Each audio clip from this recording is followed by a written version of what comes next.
حضرات محترم، آج سے الحمدللہ جامعہ اسلامیہ عربیہ انوار العلوم کا 82 یعنی 80 اور 2 82 یہ سالانہ جلسہ شروع ہو رہا ہے، اور اس سے آپ کو یہ اندازہ ہو رہا ہوگا کہ ابھی پاکستان کو بنے ہوئے تو اتنے سال نہیں ہوئے، تو جامعہ انوار العلوم کی بنیاد پاکستان بننے سے پہلے رکھ دی گئی تھی، اور ابا جی قبلہ رحمۃ اللہ علیہ نے اس وقت جامعہ کی بنیاد رکھی جب وہ خود بھی ابھی کم سن اور نوعمر تھے، اور یہاں پر ان کا کوئی بہت بڑا مریدین کا حلقہ بھی نہیں تھا،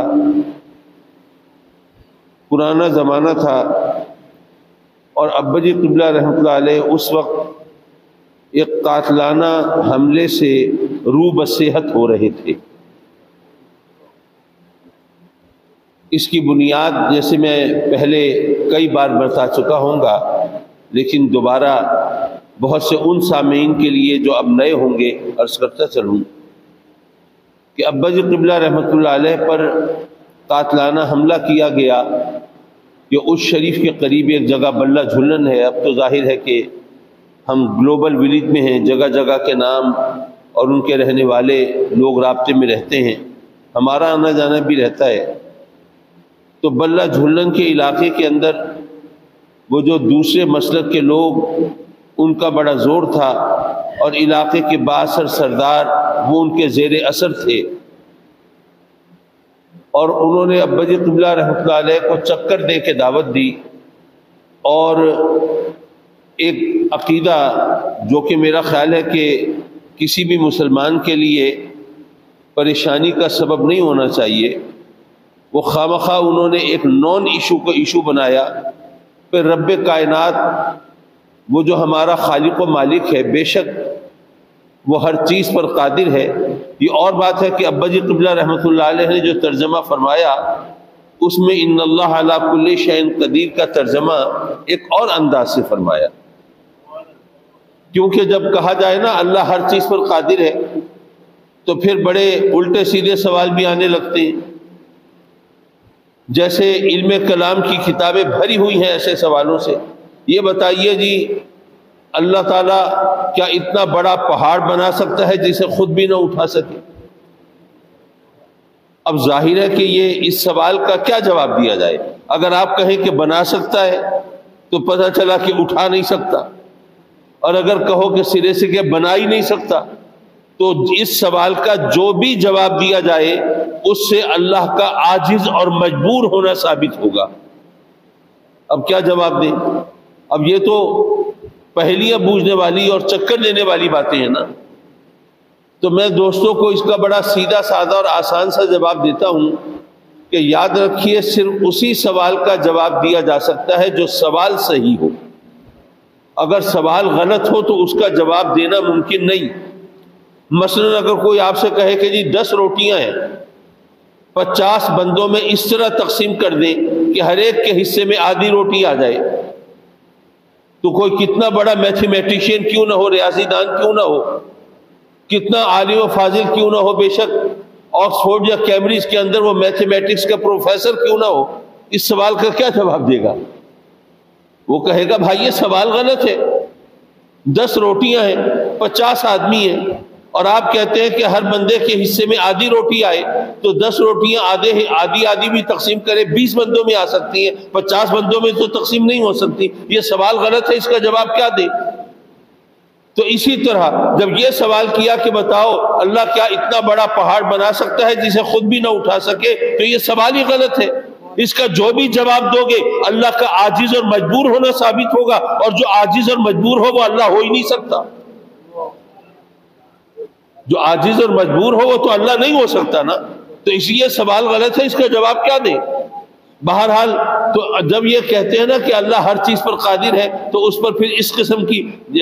باتیں جو ہیں وہ اس قسم کے سوال جو ہیں وہ کیے جاتے ہیں۔ تو اس میں ابا جی قبلہ رحمۃ اللہ علیہ نے ترجمہ کیا فرمایا؟ فرمایا کہ اللہ جو چاہے کیونکہ ان اللہ علی کل شیء،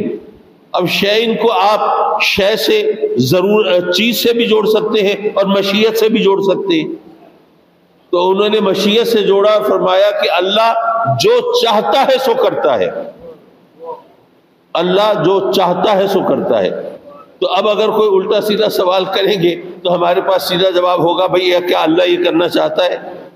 جب وہ نہیں کرنا چاہتا تو اس کا یہ بے تکا سوال ہے، اس کا کیا جواب دیں؟ معاف کیجئے، بات دور نکل گئی۔ میں یہ عرض کر رہا تھا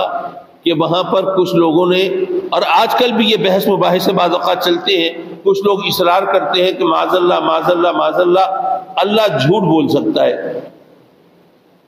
ان سے کہا کہ بھائی خدا کا خوف کرو، اللہ کی شان میں گستاخی کر۔ وہ کہتے ہیں جی اللہ تو ہر چیز پہ قادر ہے، اب جھوٹ انسان تو بول سکتا ہے، آپ کہو اللہ نہیں بول سکتا، تو اللہ انسان سے بھی گیا گزرا ہوا۔ اب یہ کتنی مذہب خیز بات ہے۔ اب یہ ابا جی قبلہ کا وہ ترجمہ رکھے تو یہ سوال ہو ہی نہیں سکتا۔ اللہ جو چاہتا ہے سو کرتا ہے، کیا اللہ جھوٹ بولنا چاہتا ہے؟ جب نہیں چاہتا تو پھر یہ سوال ہی غلط ہے۔ بہرحال کچھ لوگوں نے کہا، اور اس پر علماء نے بہت جواب دیا اور کہا کہ جی انسان تو بہت کچھ کر سکتا ہے، وہ تو بدکاری بھی کر سکتا ہے، وہ تو حرام خوری بھی کر سکتا ہے، وہ ظلم بھی کر سکتا ہے، وہ تمام برائیوں کی ایک فہرست گنوا دے، چوری بھی کر سکتا ہے، ڈاکہ بھی ڈال سکتا ہے، یہ بھی وہ بھی فلاں فلاں زنا کاری بھی کر سکتا ہے۔ اب کہو انسان تو یہ کر سکتا ہے، اللہ کیوں نہیں کر سکتا؟ تو یہ تو اللہ کی شان میں گستاخی اور توہین کی بات ہے نا۔ تو کہنے کا مطلب یہ تھا کہ اسی سوال پر کچھ لوگوں نے ابا جی قبلہ رحمۃ اللہ علیہ کو گھیرنے کے لیے وہاں پر محفل سجائی اور چکر دے کے ابا جی قبلہ کو دعوت دی، اور ابا جی قبلہ جب تشریف لائے تو ظاہر ہے کہ غزالی زماں اور رازی دورہ کے سامنے علم کے میدان میں کون ٹھہر سکتا تھا؟ اب جب وہ مخالفین سے علمی میدان میں بات نہ ہو سکی، وہ دلائل کے زور پر اپنی بات نہ منوا سکے اور ابا جی قبلہ کو علم کے میدان میں نیچا نہ دکھا سکے، تو ظاہر ہے پھر وہی ہوا جو ہوتا ہے کہ جناب پھر علم میں نہیں جیت سکتے تو مناظروں میں آخر میں کیا ہوتا ہے؟ لڑائی جھگڑا ہی ہوتا ہے، فساد ہی ہوتا ہے۔ تو وہاں پر لوگوں نے جو پہلے سے تیار تھے، اب وہ زمانہ وہ ریوالورز پسٹلز اور کلاشن کوفز کا تو نہیں تھا، تو اس وقت لوگ وہ کلہاڑیاں چھپا کے آئے ہوئے تھے۔ انہوں نے ابا جی قبلہ رحمۃ اللہ علیہ پر حملہ کیا، اور جنہوں نے ابا جی قبلہ رحمۃ اللہ علیہ کی زیارت کی ہے وہ جانتے ہیں کہ ان کی پیشانی پر آخر دم تک وہ کلہاڑی کا نشان تھا، جس زخم کی وجہ سے وہ باقی جو زخم تھے وہ اپنی جگہ پر، لیکن وہ جو کلہاڑی کا جو نشان اور زخم تھا وہ بہت زیادہ شدید اور مہلک تھا، لیکن اللہ نے کرم فرمایا اور ان کی حفاظت فرمائی۔ اب جب اس کے بعد اس حادثے کے بعد، اس سانحے کے بعد جب آپ ملتان میں تشریف فرما ہوئے، یہ بات بھی اپنی جگہ پر ہے کہ لوگوں نے کہا جی ان کے خلاف کوئی پرچہ ورچہ کرائیں، تو ابا جی قبلہ نے فرمایا کہ امام علی مقام نے کہاں پرچے کرائے تھے اور کہاں مقدمے بازی کی تھی۔ بہرحال حضرت پیر سید جماعت علی شاہ صاحب رحمۃ اللہ علیہ اس وقت حیات تھے، اور جو لوگ ذرا نقشبندی سلسلے سے ان کا تعلق ہے وہ جانتے ہیں کہ حضرت قبلہ پیر جماعت علی شاہ صاحب رحمۃ اللہ علیہ نے بہت طویل عمر پائی تھی، تو وہ عمر کے اس حصے میں تھے جو بزرگی تھی، اور ابا جی قبلہ ابھی کم سن تھے، لیکن ان کو حکمت سے شغف تھا، تو وہ ملتان آ کے تقریباً مہینہ بھر ابا جی قبلہ رحمۃ اللہ علیہ کی عیادت کے لیے، مزاج پرسی کے لیے وہ یہاں انہوں نے قیام فرمایا، اور چونکہ حکمت سے شغف تھا تو میں نے ابا جی قبلہ سے خود سنا کہ حضرت قبلہ پیر جماعت علی شاہ صاحب اپنے مبارک ہاتھوں سے خود دوائیں کھرل کر کے مجھے عطا فرمایا کرتے تھے۔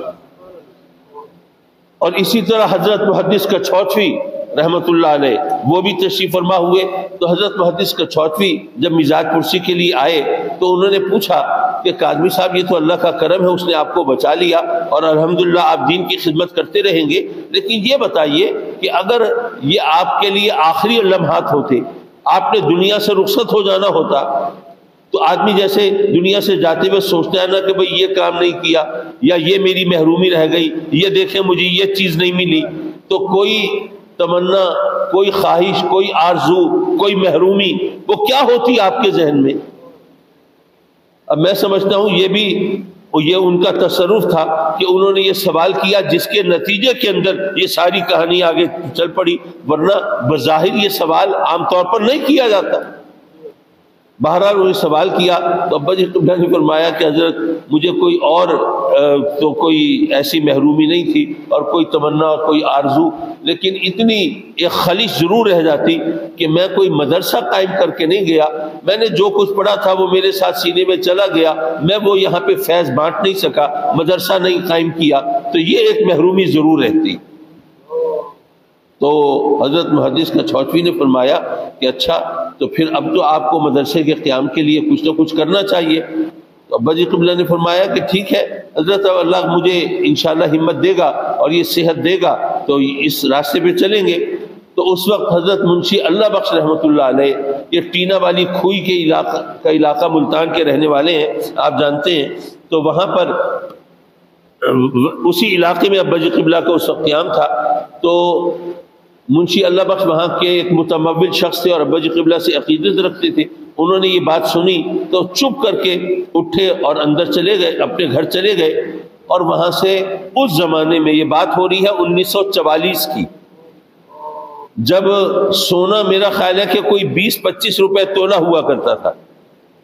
ذرا 20-25 روپے تولہ سونا اور آج ذرا دیکھ لیجئے وہ 2.5 لاکھ کا تولہ ہے، تو آپ ذرا سوچئے وہ 100 گنا سے زیادہ اس کی قیمت بڑھ گئی۔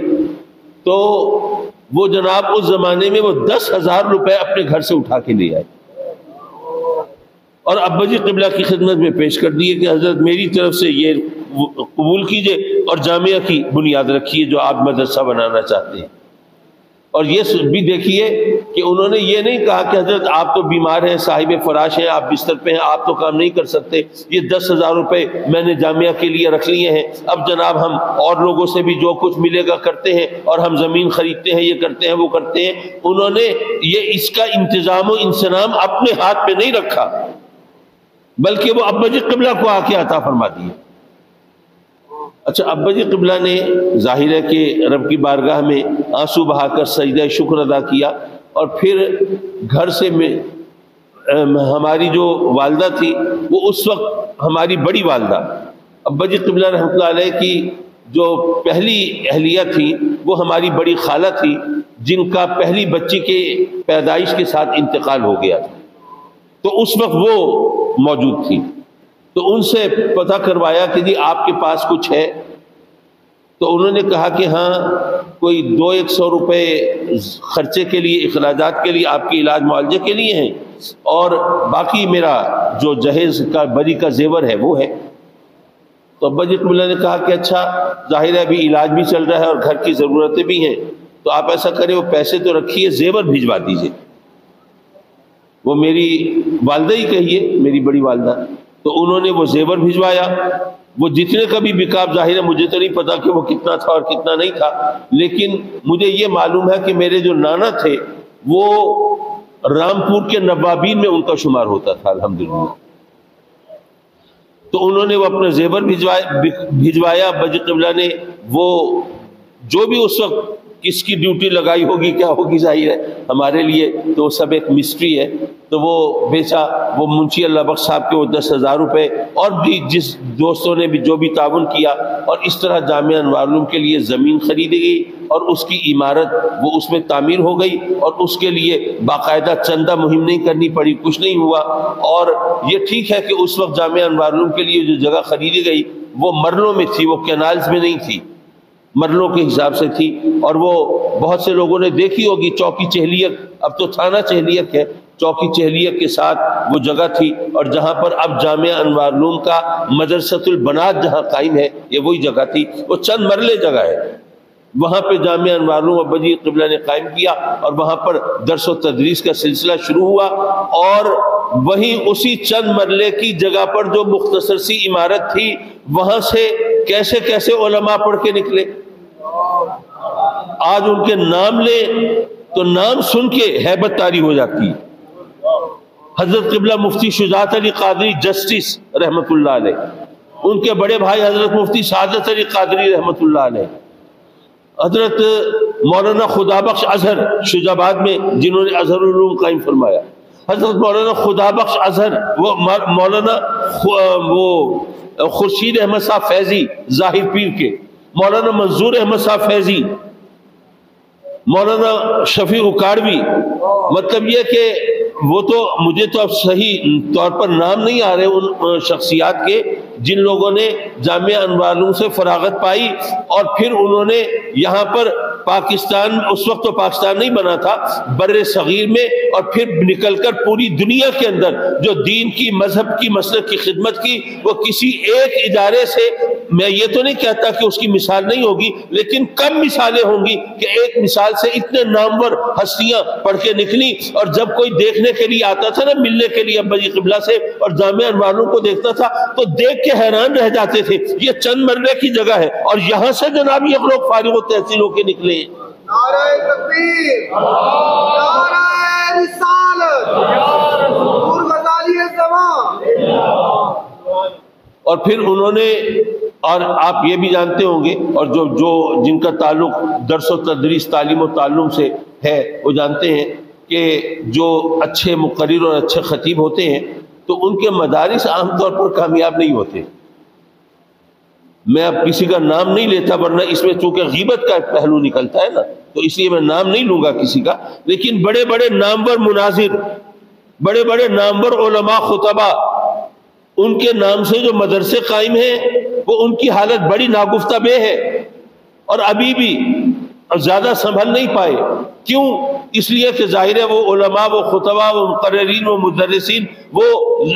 مصروف ہیں اپنی تقاریر میں، اپنے خطابات میں، وہ تعلیم وہ تبلیغ میں اور ان چیزوں کے اندر، تو وہ اپنے مدرسے میں وقت نہیں دے پاتے۔ تو ان کے نام پر مدرسہ تو بن گیا، لیکن اب جب وہ خود پڑھائیں گے نہیں تو ظاہر ہے کہ صرف نام کے سہارے تو گاڑی نہیں چلے گی۔ لیکن ابا جی قبلہ رحمۃ اللہ علیہ نے، یہ ان کا کام تھا کہ وہ تبلیغ بھی اسی طرح ہے، تدریس بھی اسی طرح ہے، تحقیق بھی اسی طرح ہے، تحریر بھی اسی طرح ہے، اور تقریر بھی اسی طرح ہے، اور اس کے علاوہ تنظیم بھی اسی طرح ہے۔ آج پاکستان کے اندر جو اہل سنت کی قابل ذکر بڑی تنظیمیں ہیں، ان سب کی بنیاد میں میرے والد گرامی شامل ہیں۔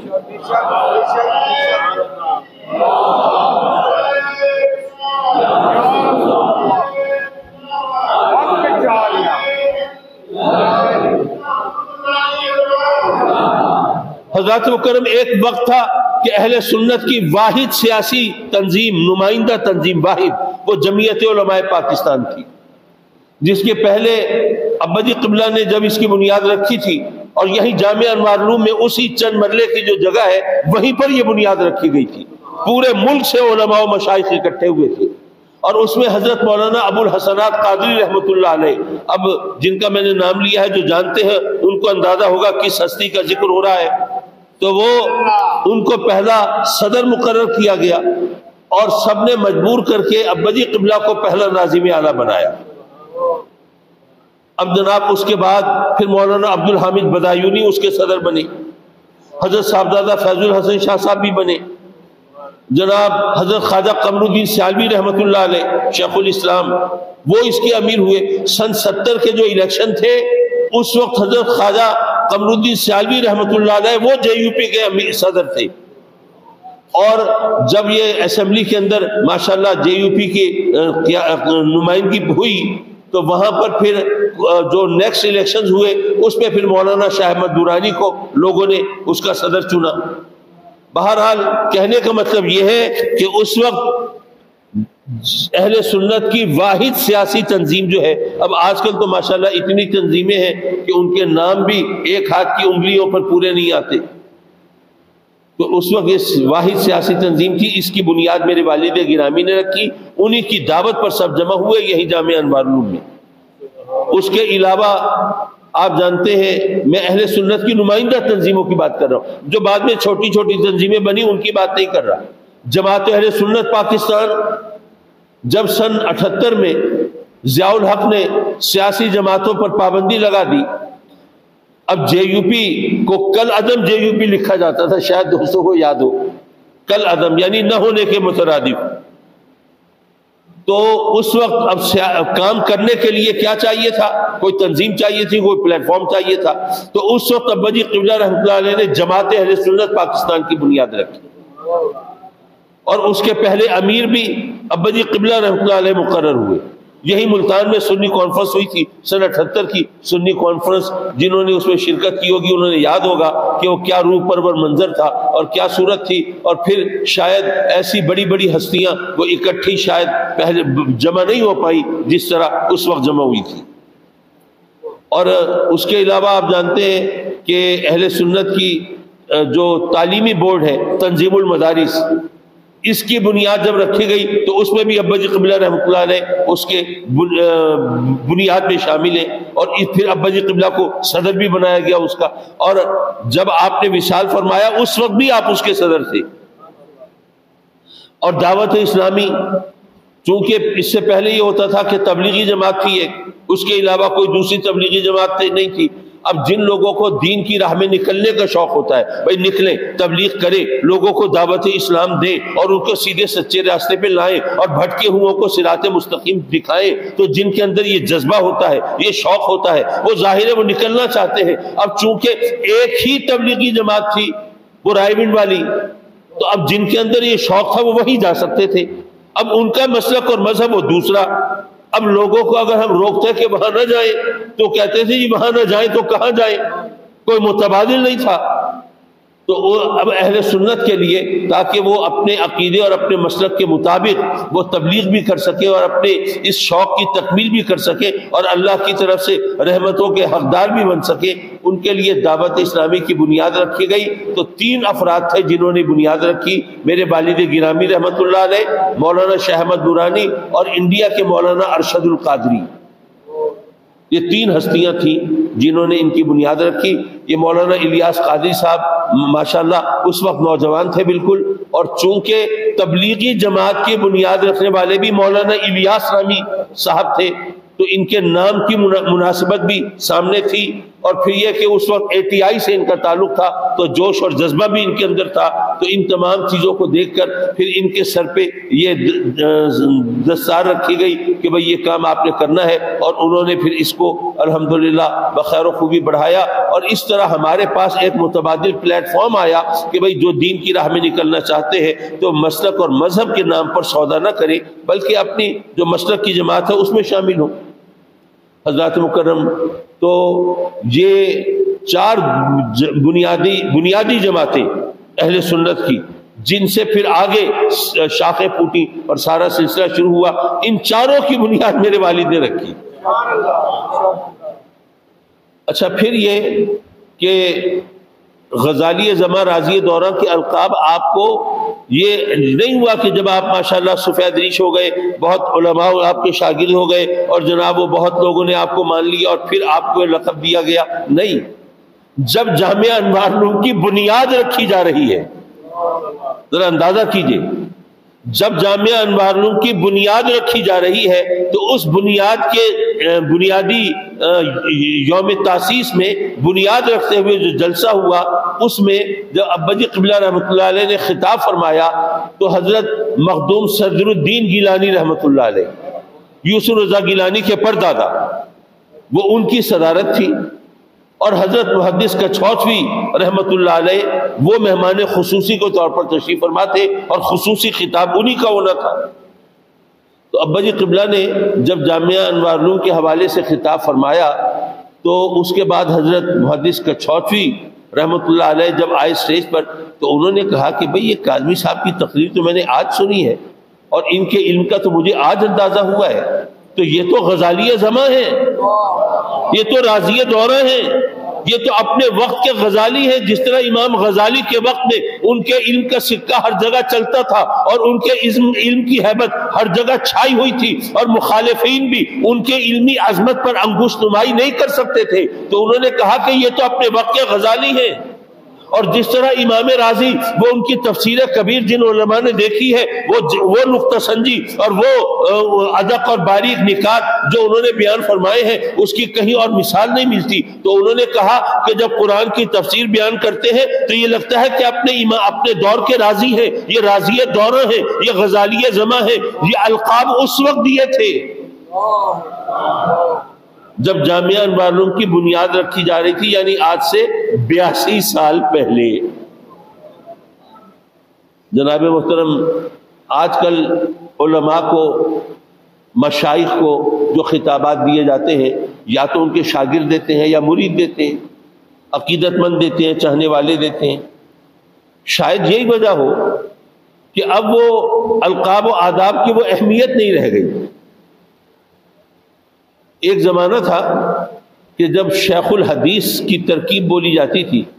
تو اس سے صرف حضرت مولانا ابو الفضل سردار احمد صاحب رحمۃ اللہ علیہ اس وقت لائل پور تھا, اب فیصل آباد ہے, تو ان کی ذات مراد ہوتی تھی. جیسے ہی شیخ الحدیث کوئی کہتا تھا تو فوراً ذہن ان کی طرف متوجہ ہو جاتا تھا. اسی طرح جب کوئی شیخ القرآن کہتا تھا تو صرف اور صرف مولانا عبد الغفور ہزاروی رحمۃ اللہ علیہ کا تصور ذہن میں آتا تھا, یا ان کے پردہ فرمانے کے بہت عرصے کے بعد, کوئی 10-20 سال کے بعد, یہ شیخ القرآن کا لقب مولانا غلام علی اکاڑوی کے لیے بولا گیا. لیکن بہرحال وہ اس وقت صرف مولانا عبد الغفور ہزاروی رحمۃ اللہ علیہ مراد ہوتے تھے. اسی طرح جو خطیب پاکستان کی ترکیب ہے, یہ صرف مجھے نہیں پتا آج دوستوں میں کوئی شخص ان کے نام سے بھی واقف ہوگا یا نہیں, مولانا محمد شریف نوری قصوری رحمۃ اللہ علیہ. وہ اس وقت وہ ان کی خطابت کا جادو چلتا تھا اور ان سے بہتر خطیب نہیں گنا چاہتا تھا. پہلے وہ خطیب پاکستان کہلوائے اور جب وہ دنیا سے رخصت ہوئے تو ان کے بعد پھر اگر یہ لقب جچا اور سجا تو صرف مولانا محمد شفیع اکاڑوی کے لیے, یعنی مولانا محمد شفیع اکاڑوی سے بھی پہلے یہ خطیب پاکستان کی ترکیب ان کے لیے استعمال ہوئی, لیکن اس کے بعد مولانا شفیع اکاڑوی کے ہوتے ہوئے کسی کو خطیب پاکستان کہلانے کی ہمت نہیں ہوئی. اسی طرح شہباز خطابت کی ترکیب, یہ صرف حضرت پیر فیض الحسن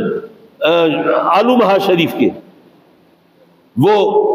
جب وہ بولتے تھے سبحان اللہ, اور کیا ان کی زبان کی روانی تھی اور کیا الفاظ کا چناؤ ہوتا تھا. میں بھی جب بچہ تھا, بہت چھوٹا تھا, جب سنتا تھا تو محو ہو کے سنتے ہی چلے جاتے تھے. میں کبھی کبھی ان کی طرح بولنے کی, یعنی بالکل بچپن میں, ابھی تو اسکول جانا بھی شاید شروع نہ کیا ہو, تو اس وقت ہم کوشش کرتے تھے ان طرح بولنے کی کہ جی ہم مل والے نہیں دل والے تو ہیں, ملتان میں رہنے والے نہیں, ملتان میں رہنے والوں سے پیار تو کرتے ہیں. اور پتہ نہیں اس انداز سے بہرحال وہ شہباز خطابت کہلاتے تھے. لیکن آج کل آپ دیکھیے القاب و آداب جب آپ بولنا شروع کریں تو جب تک نام نہ لے پتہ ہی نہیں چلتا کس کا ذکر ہو رہا ہے. ایسے ہی ہے نا, ہر ایک شیخ القرآن ہے, ہر ایک شیخ الحدیث ہے, ہر ایک جناب وہ خطیب پاک, جس کے پاس مسجد بھی نہیں ہے وہ خطیب پاکستان ہے. میں یہ عرض کر رہا تھا کہ جہاں القاب و آداب کی اتنی فراوانی ہو, ہر ایک کے نام کے ساتھ یہ جناب یہ القاب و آداب لگا دیے جاتے ہوں, لیکن اتنا عرصہ 82 سال گزرنے کے باوجود آج بھی اگر غزالی زماں راضی دورہ کہا جائے تو ایک ہی ہستی مراد ہوتی ہے. کیوں؟ وہ اس لیے کہ القاب و آداب ان کو ان کے مریدوں اور شاگردوں نے نہیں دیے, یہ ان ہستیوں نے دیے تھے. جب حضرت محدث کچھوتوی رحمۃ اللہ علیہ نے القاب دیے تو اس وقت جیسے میں نے بتایا مخدوم صدر الدین گیلانی رحمۃ اللہ علیہ تشریف فرما تھے, تو انہوں نے پھر اس کی تائید فرمائی, انہوں نے تصدیق فرمائی, انہوں نے کہا حضرت محدث صاحب آپ بالکل صحیح فرماتے ہیں, یہ کاظمی صاحب کو یہی القاب سجتے ہیں. تو چونکہ ان ہستیوں نے یہ القاب دیے تھے اس لیے یہ القاب کسی اور نہ کے نام کے ساتھ نہ جچے نہ سجے نہ لگے. الحمدللہ کچھ لوگوں نے, میں نے کچھ اشتہارات میں دیکھا, کچھ اور لوگوں کے ساتھ یہ القاب لکھنے کی کوشش کی لیکن چلے نہیں, لوگوں نے اس کو ایکسیپٹ نہیں کیا. حضرات مکرم یہ بات تو اپنی جگہ, لیکن جو ان کا تواضع اور انکسار, حضرت قبلہ مفتی غلام مصطفیٰ رضوی ماشاءاللہ اب 90 برس کے ہونے کو آئے الحمدللہ، اور یہ جامعہ انوار العلوم کی یہ خصوصیت ہے کہ وہ اپنے اساتذہ کو بے یار و مددگار نہیں چھوڑتے۔ وہ بہت ضعیف ہو گئے، صحیح طرح خدمت نہ انجام دے سکتے ہوں گے، لیکن وہ جب تک جامعہ میں تشریف لاتے رہیں گے وہ جامعہ ان سے فیض پاتا رہے گا اور انشاءاللہ ان کا سلسلہ چلتا رہے گا۔ تو وہ بتاتے ہیں مولانا مفتی غلام مصطفیٰ رضوی کہ جب جامعہ انوار العلوم کے ابتدائی جلسے ہو رہے تھے تو آپ کو پتہ ہے کہ جامعہ کے جو طلبہ ہیں وہ ڈیوٹی انجام دیتے، تو فرمایا جب تیسرے دن کا جلسہ ختم ہو گیا تو جلسہ ختم ہو جائے تو ذرا لوگ سکون کی سانس لیتے ہیں نا، پھر چین کی نیند سوتے ہیں، پھر جناب ان کو کوئی اٹھانے والا نہیں ہوتا، کیونکہ ان کو کوئی خطرہ نہیں ہوتا کہ جناب اب فلاں پیر صاحب نے آنا ہے، فلاں عالم نے آنا ہے، اور جناب صبح کے لیے سٹیج تیار کرنا ہے، اور جناب کیا ہوگا اور کیا نہیں ہوگا۔ نہیں، جب جلسہ ختم ہو گیا اب جو طلبہ وہ 3 دن کی ڈیوٹی، بلکہ شاید اس سے بھی 1-2 دن پہلے ان کا کام شروع ہو جاتا تھا، وہ تھکے ہارے سوتے تھے، تو ظاہر ہے کہ وہ گہری نیند جس کو کہتے ہیں گدھے گھوڑے بیچ کے سونا، اس طرح سوتے ہیں۔ تو مفتی غلام مصطفیٰ رضوی کہتے ہیں کہ میری آنکھ کھلی، میں بھی اس وقت ذرا سینئر طلبہ میں تھا، تو میں نے دیکھا حضور غزالی زماں کو کہ وہ خود قالینیں اور دریاں لپیٹ کر ایک کونے میں رکھ رہے ہیں۔ کہ میں نے دیکھا تو میں حیران پریشان، میں کہا حضرت آپ یہ کیا کر رہے ہیں؟ یہ اتنے طلبہ ہیں، ہم لوگ ہیں، ہم خدمت کے لیے حاضر ہیں، ہمیں اٹھا لیتے۔ فرمایا کہ نہیں، یہ سارے بچے 3 دن انہوں نے محنت کی ہے، ڈیوٹی دی ہے، اب ان کا حق بنتا ہے آرام کرے۔ میں نے تو یہ سوچا کہ ایسا نہ ہو کوئی چور یہ چیزیں اٹھا کے لے جائے، پھر بعد میں جامعہ کے اوپر بوجھ پڑے، وہ کہاں سے ادائیگی کریں گے؟ تو میں نے کہا میں جاگ رہا ہوں، چلو میں کر لیتا ہوں۔ اب یہ بات ہو رہی ہے غزالی زماں کی۔ آج کل ہمارا عالم یہ ہے کہ اگر میں ایک مسجد میں صرف امام ہوں تو مجھے بھی یہ گوارا نہیں ہوتا کہ یہ کام میں خود کروں، نہیں، مسجد کے خادم کی ڈیوٹی ہے نا، وہ کرے گا۔ لیکن انہوں نے جس طرح یہ ڈیوٹی انجام دی، اور مجھے وہ وقت بھی یاد ہے، میں بھائیوں قبلہ تشریف لائیں گے تو میں اپنی گفتگو ختم کر دوں گا، تو مجھے وہ وقت یاد ہے ابا جی قبلہ رحمۃ اللہ علیہ اپنے وصال سے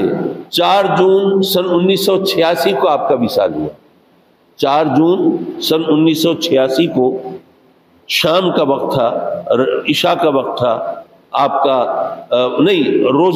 روزے تھے، رمضان تھا، روزہ افطاری کے بعد آپ کا وصال ہوا۔ تو اس سے ٹھیک 1.5 سال پہلے 4 جنوری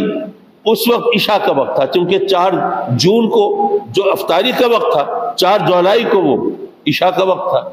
تو اس وقت آپ بہت طبیعت ناساز تھی، آپ کو ہم نے وضو کرایا، اور وضو کرانے کے بعد اب وہ آپ مصلی پر تشریف فرما ہوئے، عشاء کی نماز ادا کرنی تھی، اور میں ان کے پیچھے تھا ان کو سہارا دینے کے لیے۔ تو اتنے میں ابا جی قبلہ رحمۃ اللہ علیہ جیسے کہ بالکل بے سہارا ہو کر اور آگے کی طرف ان کا جھک گئے، اور آپ کا چہرہ بھی فرش کو جا لگا، ایسے آلتی پالتی مار کے بیٹھا ہوا بندہ اس طرح گر جائے، اور پھر سانسوں کی آواز جو بہت تیز تھی وہ معدوم ہو گئی۔ میں بڑا پریشان ہوا، میں نے فوراً ابا جی قبلہ کو اٹھایا، سیدھا کیا، تو آپ کا اوپر کا جسم وہ میری گود میں آ گیا، اور میں نے فوراً آواز لگائی اپنے چھوٹے بھائی راشد سعید کاظمی، جو اب اللہ کے فضل و کرم سے وہ انگلینڈ میں ہیمیٹولوجسٹ ہیں، ڈاکٹر ہے، ابھی نشتر میں پڑھ رہے تھے وہ، تو میں نے آواز دی راشد آؤ، ابا جی قبلہ کی طبیعت ٹھیک نہیں ہے۔ وہ دوڑتے ہوئے آئے، انہوں نے ابا جی قبلہ کو دیکھا، جناب گھبرا کے نبض وغیرہ تلاش کرنے کی کوشش کی، ذرا سانس محسوس کرنے کی کوشش کی، کوئی چیز محسوس نہیں ہوئی، تو انہوں نے ہاتھ چھوڑ کے رونا شروع کر دیا، اور ظاہر ہے اتنی دیر میں سارے گھر والے بھی جمع ہو گئے۔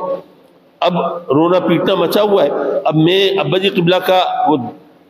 اوپر کا دھڑ مبارک اور آپ کا چہرہ انور وہ میری گود میں ہے، تو میں نے محسوس کیا کہ ابا جی نے سانس لی ہے۔ میں نے فوراً راشد سے کہا، راشد ذرا دیکھو ابا جی نے سانس لی ہے۔ اچھا وہ ڈاکٹر، تو انہوں نے فوراً جیسے ہوتا ہے سینے کو سہلانا اور وہ پمپ کرنا اور جو بھی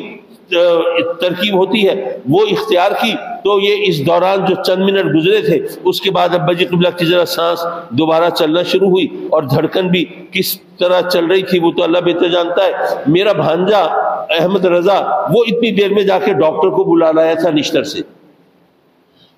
اس وقت تک ابا جی قبلہ کی ذرا سانس چلنا شروع ہو گئی تھی۔ ڈاکٹر نے آ کے دیکھا، حالت دیکھی، تو اس کے چہرے پر تو مایوسی دیکھی ہم نے، لیکن اس نے کہا جی یہاں تو اب کچھ نہیں ہو سکتا، کسی طرح ہسپتال لے جائیں، دیکھیے کوشش کریں گے، اللہ مالک ہے۔ اب ابا جی قبلہ کو ہسپتال لے جانے کے لیے ویل چیئر پہ بٹھایا تاکہ باہر لے جا کے گاڑی میں بٹھائیں.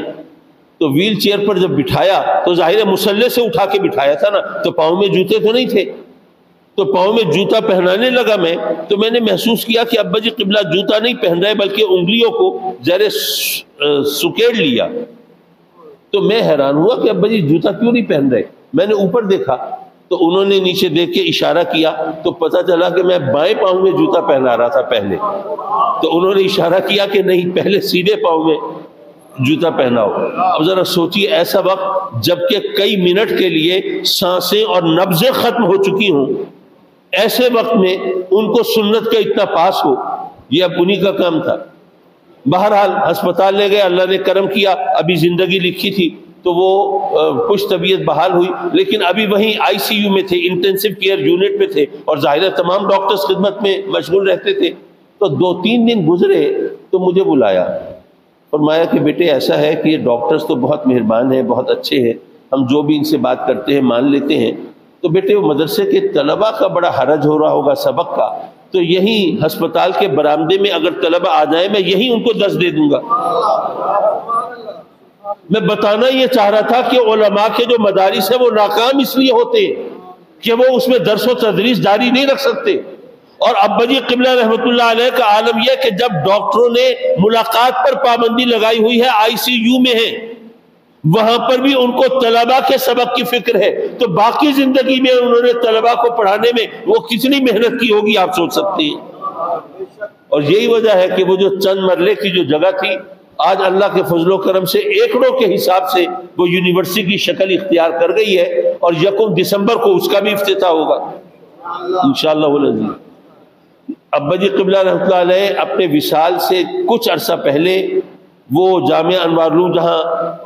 نیو ملتان کی طرف بنا ہوا ہے اس کی زمین آپ نے خود خرید لی تھی, جگہ خرید لی تھی, تعمیر ابھی شروع نہیں ہوئی تھی, سنگ بنیاد ہم نے آپ کے ہاتھ سے رکھوا دیا تھا, لیکن نقشہ بعد میں بنا اور یہ سب کام بعد میں ہوا. تو اللہ کے فضل سے ابا جی قبلہ رحمۃ اللہ علیہ کی نظر کرم, ابھی تشریف رکھیے بھائی, بیٹھیے, وہ آ جائیں گے. تو میں فخر سے ایک بات کہہ سکتا ہوں اور یہیں پر اپنی بات ختم کر رہا ہوں, یہ ان کی توجہ, یہ ان کی نظر عنایت کا صدقہ ہے کہ ابا جی قبلہ رحمۃ اللہ علیہ کے وصال کرنے کے بعد جامعہ انوار العلوم کی نئی بلڈنگ بھی بنی اور وہاں پر تدریس و تعلیم کا سلسلہ بھی شروع ہوا. ابا جی قبلہ نے جو ترجمۃ القرآن کیا وہ بھی آپ کے وصال کے بعد چھپا. آپ نے جو تفسیر لکھی پہلے پارے کی وہ بھی آپ کے وصال کے بعد پرنٹ ہوئی.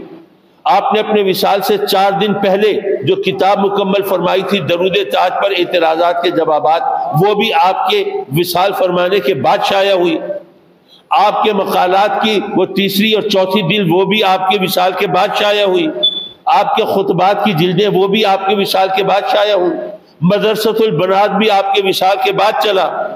ہم فخر سے کہہ سکتے ہیں کہ باقی جگہوں سے, آستانوں سے, مدارس سے, علماء سے لوگوں کو شکایت ہو سکتی ہے کہ کسی ہستی نے پردہ کیا تو وہ چیزیں ٹھپ ہو گئی اور کام ختم ہو گئے اور جناب صرف در و دیوار رہ گئے اور عمارتیں رہ گئی اور کچھ نہیں ہوا. لیکن ہم اپنے مرشد کریم کی توجہات پر رب کی بارگاہ میں سجدہ شکر بجا لاتے ہیں کہ ان کے فیض سے الحمدللہ ہم سر اٹھا کے کہہ سکتے ہیں کہ ہم نے ابا جی قبلہ رحمۃ اللہ علیہ کے نام کو کم از کم بٹا نہیں لگنے دیا. ہم نے اس سلسلے کو آگے بڑھانے کی کوشش کی. رب کائنات جامعہ کو مزید ترقی سے ہمکنار فرمائے. وآخر دعوانا ان الحمدللہ رب العالمین.